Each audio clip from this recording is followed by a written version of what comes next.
All right. Firstly, Carl, would you please introduce yourself to our audience?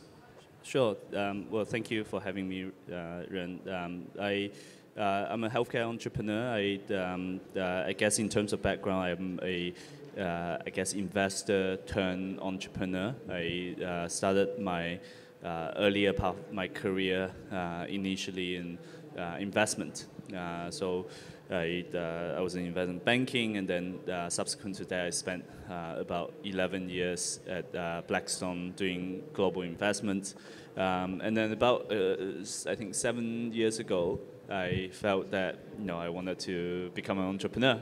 And so the last 7.5 years or so, I helped build the company into what it is today. So our company is relatively simple. We're a integrated healthcare group that provides what we call end-to-end one-stop solution, full life cycle health services, ranging from health insurance to primary care to ambulatory care to tertiary acute care, rehab, home health, as well as clinical trial services. So that's a little bit of background about myself.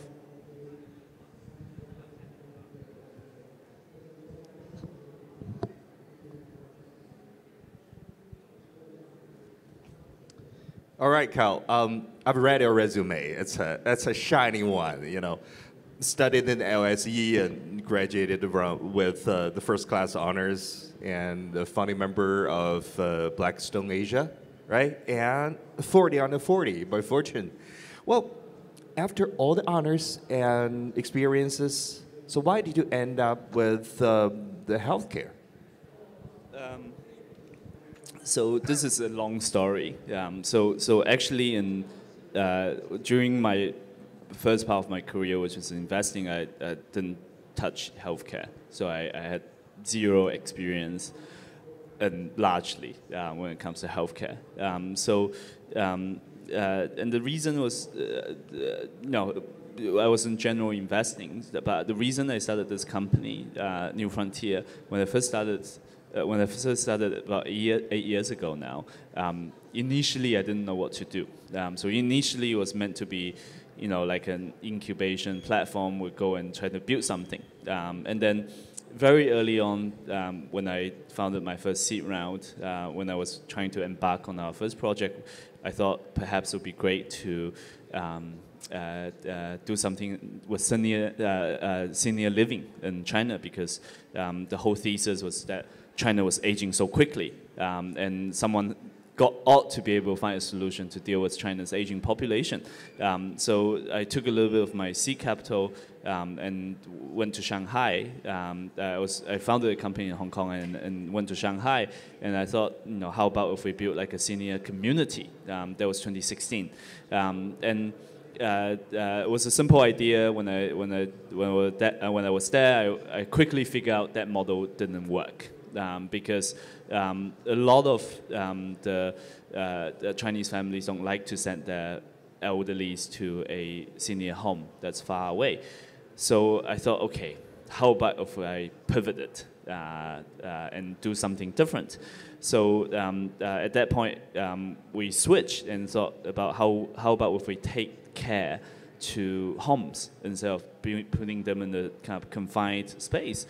So we, at that point, no one was really paying attention because most people were focusing on being these large infrastructures. We went and kind of create this network. We started applying for license in Shanghai and then create this network of basically taking care home. So that's how we started. And I think we were at the right place at the right time because China was aging quickly. Home care was a lot cheaper. The cost of home care is perhaps the cost of about 1/10 of in a senior living facility. It's what Chinese families wanted. It's what the government wanted. They came out and say that more than 90% of the people should age at home. So we were at the right place at the right time. So we went from zero to today we provide 100,000 visits a day to homes. We're one of the largest home health companies in China, and we do everything from basic care, nursing care. We also do home reconfigurations. We do wearables. We do chronic disease management at home. But we went from kind of like a simple idea of kind of dealing with China's aging population to then building home health in a relatively short period of time. And then that's when the whole healthcare journey started. So very quickly into the home health journey, we thought perhaps we should have a hospital. There was that simple, young entrepreneurs. We were like, why don't we do something different? And then we asked ourselves what did China really needed. And we thought, okay, perhaps we should build these rehab hospitals because it helps. This is, China's healthcare problem is not in tertiary acute care because we have some great Sanjia Yuan. What China really needed was to create that discharge system that allows sick patients to discharge into a safe environment where they can rehabilitate and walk again. And so we built our first facility in 2017. And over the last now 7 years or so, we built 22 of them across almost 10,000 beds. I think China recently released the ranking of the top 30 rehab hospitals, and 8 of them are our hospitals. So we're quite proud of the fact that we were able to execute quickly, but at the same time build high quality facilities. And then come 2-3 years into the journey, I thought, okay, we were relatively successful in the post-acute area, but how about if we go into acute care? But that was a completely different game. We started with clinics and other things, didn't work. And then in 2019, we bought a big piece of building in downtown Shenzhen. It's like a 30-story high building. We're reconstructing into an international hospital. Why Shenzhen? Because wanted to avoid our biggest competitor at that point, which was United Family Healthcare, which is in Beijing, Shanghai, Guangzhou. So we was like, okay, let's focus in Shenzhen and build something there. And then while we're kind of halfway into the journey, we saw an opportunity to acquire our largest competitor. So in the same year, we launched at the time the biggest healthcare acquisition in China. At that time, we acquired United Family, and then the groups merged together to become now an integrated group. And then subsequent to that, we started launching health insurance. We started getting into cancer care. We started getting into CRO, clinical trial services, and so on and so forth. So it's a long way to try to answer your question, but we started with zero healthcare experience. We just saw the opportunity in China's aging population, and we thought, how about if we create some cool service, cool companies, try to, address the market demand. There are a lot of healthcare companies in China, the state-run ones, the private ones, the international, in local. What makes you different from others? So we're quite different. The public. So I think in terms of scale, we are the largest private provider in terms of revenue and in terms of number of patients served on an annual basis. So last year we serviced about 12 million patient episodes in China. But I think what's the most different in our model is that we do comprehensive end-to-end care. So if there's some really excellent public facilities in China, Zhongshan Yiyuan, Huashan Yiyuan, Xiehe Yiyuan, they're really great facilities. They are very good at focusing a few specialty areas in the acute area. But what we do is very different because we start from health insurance. So if you were a client, for example, Siemens, the entire Chinese management team use our health insurance services. But what we do differently is instead of just providing healthcare financing, the insurance part, we assign every member with primary care. So you get assigned a primary care doctor who's on your WeChat, who understands completely your health record, where you need to go to, which specialist you need to see. So it's almost like a health companion. And when this person gets sick, hopefully not, but when he gets sick, he gets referred to our primary care network. Our primary care doctors, surgery, ambulatory. That would be expensive, right? Sorry? That would be expensive. No, because actually the whole idea of having primary care doctors as part of the insurance plan is to better control cost. because instead of creating these episodes that happens in hospital, which is expensive, economically and time-consuming, because primary care works in a way that the doctors understand the patients really well, so the incremental time spent is less and less, and a lot of them can be happening virtually. So the cost of care is a lot lower. And then secondly is we are much better at directing patients, what we call steerage, to different facilities, where there's the best ROI in terms of expense and patient experience, etc. Sometimes not necessarily in our own hospital, sometimes in other people's hospital, which is completely fine.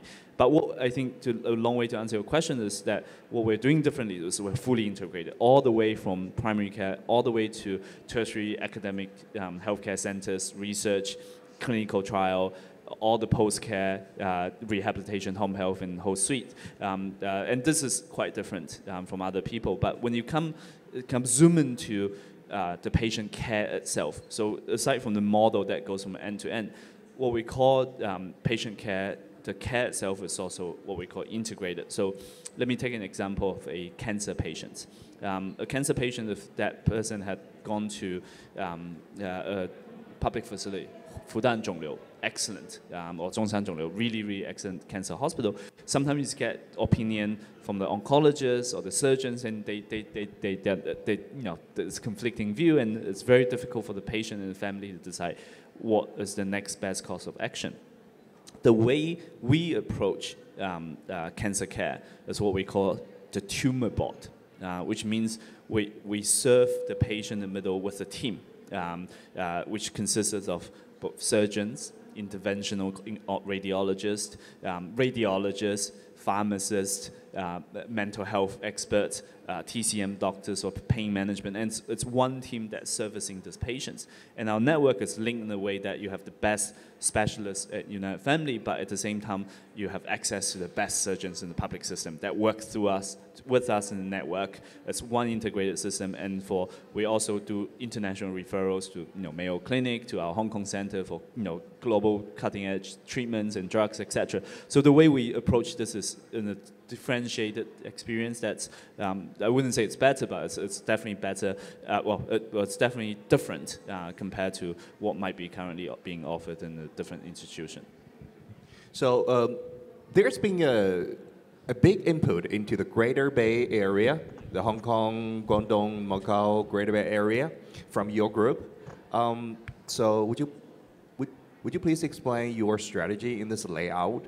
Yeah. So why did you do such an effort, put so much in this area?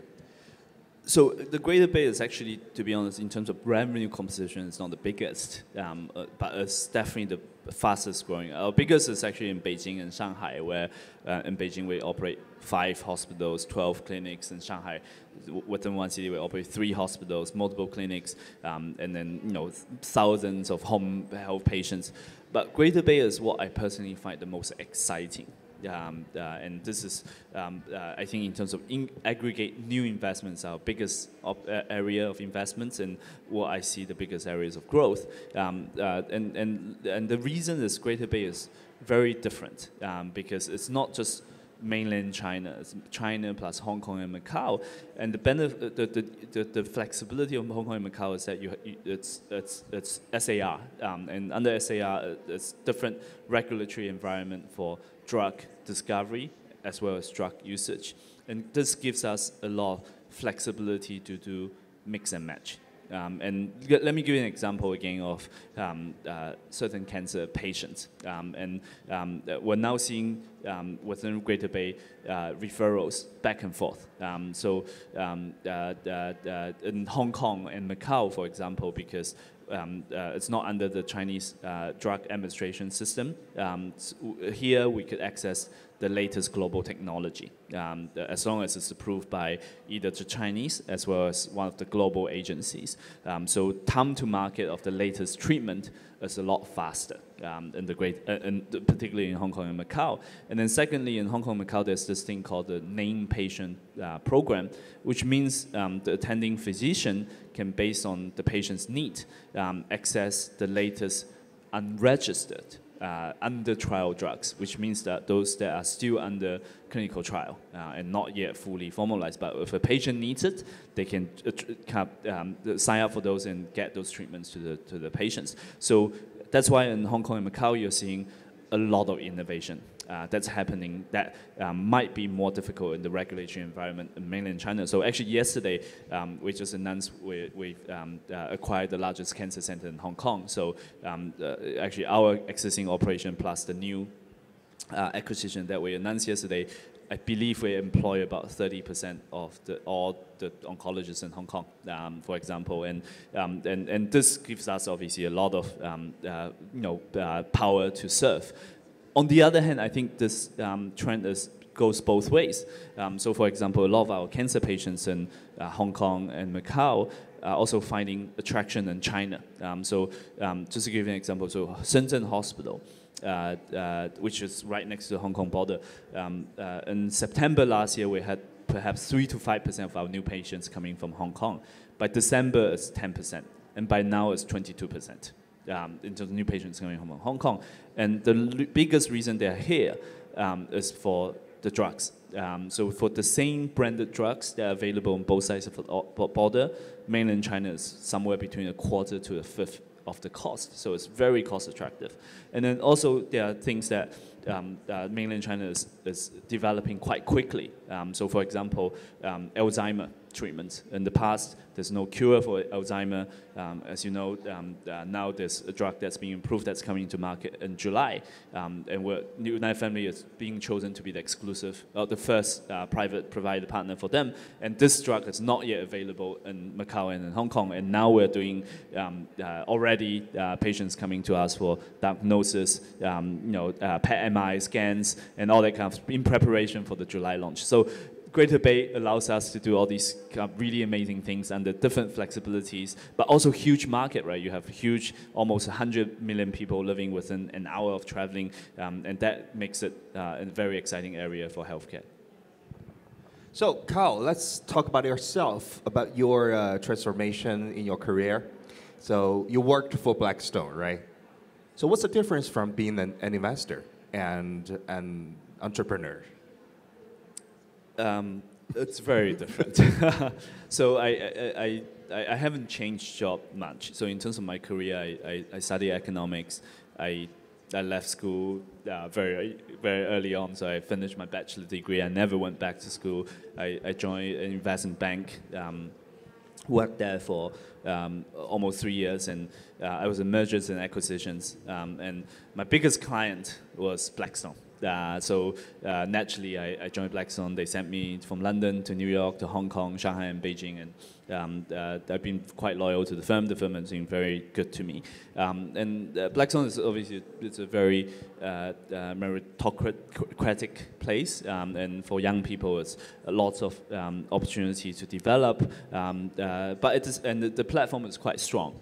So there's a lot of resource, the reputation, branding, etc. It's quite strong. On the other hand, being an entrepreneur means starting from scratch. I had always wanted to do it. I had no regret, but I think the first year was quite challenging because you started from nothing. As mentioned earlier, I didn't even know what we were going to do until a few months into building the company that we decided to go with healthcare. It was quite, I probably wouldn't have done it again this time around. But I think what it takes to be successful in investment is very different from running a company, building a company. Building and running a company is also different, but building a company, I always feel that in investing, you have to be very strong individually. And that's enough. 就是中文说武功很强，个人武功很强。And investing, especially in places like Blackstone, if you are smart, you have a high EQ, you do your thing, hardworking. Generally, that's the skill set that requires for individual capability is very, very important. Running and building a company is it's almost like running an army. and to be able to organize, building culture, organizing a company, kind of long-term strategic view, lots of planning, working with people, motivating people, all of that. And then obviously start from scratch means no resource from day one, and to be, raising obviously many of the entrepreneurs. So is it easier for you to raise money from the investors since you were one of them and you were familiar with their thinking logic and their decision process, and maybe you're familiar with you have close relationship with some of them? So Yes. Yes. Okay. I think it's a short answer, but in a way, I do.